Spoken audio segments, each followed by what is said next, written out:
मायावती के राज में भैया भाभी की बल्ले बल्ले, आधे से भी कम दाम में मिल गए 261 फ्लैट। कंपनी ने दे दी 46% की छूट। क्या मायावती ने किया था इशारा? अब हुआ बड़ा खुलासा।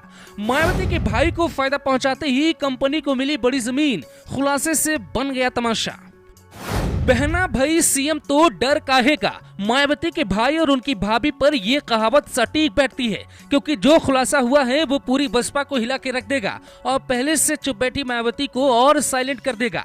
इंडियन एक्सप्रेस की माने तो 2010 में मायावती के भाई और उनकी भाभी ने नोएडा में खूब मलाई खाई और चांदी कूटी। यहाँ आम इंसान एक फ्लैट खरीदने के लिए अपनी पूरी जिंदगी की कमाई लगा देता है और फिर भी किस्तों पे किसी तरह खरीद पाता है, लेकिन मायावती के भाई और भाभी ने एक साथ 261 फ्लैट खरीदे। इतना पैसा कहां से आया? ऐसा वो क्या बिजनेस करते थे? क्योंकि मायावती तो बेहद गरीब परिवार से राजनीति में आई, तो उनके भाई के पास इतनी मोटी रकम एक साथ कहां से आई? इन सारे सवालों के जवाब तो मायावती को देने ही पड़ेंगे, लेकिन उससे भी बड़ा सवाल यह है कि क्या इस कदर छूट मायावती के भाई को किसी फेवर के बदले में दी गई, और क्या इसी वजह से रातों रात उस कंस्ट्रक्शन कंपनी को बड़ी जमीन लीज पर दे दी गई?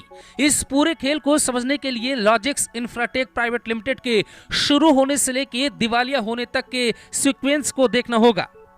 2007 में बसपा पूर्ण बहुमत की सरकार बनाती है और मायावती सीएम बनती है। 2010 में इस कंपनी की स्थापना होती है। इसी साल ये कंपनी मायावती के भाई आनंद कुमार और उनकी पत्नी विचित्र लता को 2300 रुपए प्रति वर्ग और 2350 रुपए प्रति वर्ग फुट के हिसाब से लगभग 2 लाख वर्ग फुट जमीन बेचने का एग्रीमेंट करती है। इसके लिए आनंद कुमार 46.2 करोड़ और उनकी पत्नी 46.93 करोड़ रुपए का भुगतान करती है। इस एग्रीमेंट के 3 महीने के भीतर लॉजिक्स इंफ्राटेक प्राइवेट लिमिटेड को मायावती की सरकार में करीब 24 एकड़ जमीन लीज पर दी जाती है। इस कंपनी को 22 टावर बनाने थे। अब खेल ये है कि जो फ्लैट मायावती के भाई और उनकी पत्नी को दिए गए वो 46% की छूट पर दिए गए, मतलब मार्केट रेट से 46% कम पैसे पर। सोचिए कंपनी ने ऐसा क्यों किया होगा? क्या सेटिंग रही होगी? और क्या ये बिना मायावती की जानकारी के ही हुआ होगा?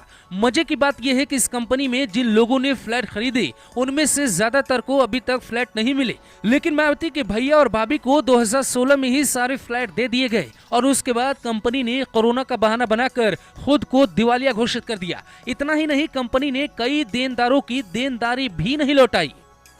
इस रिपोर्ट में यह भी दावा किया गया है कि जो रकम इन फ्लैट्स को खरीदने के लिए दी गई थी वो बाद में उन्हीं को वापस कर दी गई। मतलब अगर ये रिपोर्ट सही है तो बिना पैसा खर्च किए मायावती के भाई और भाभी को 261 फ्लैट मिले, फिर कंपनी दिवालिया हो गई। मतलब ये खेल जितना बड़ा जमीन पे दिख रहा है उससे कहीं ज्यादा जमीन के अंदर है। क्या 2024 से पहले मायावती के लिए घोटाला बम साबित होने वाला है?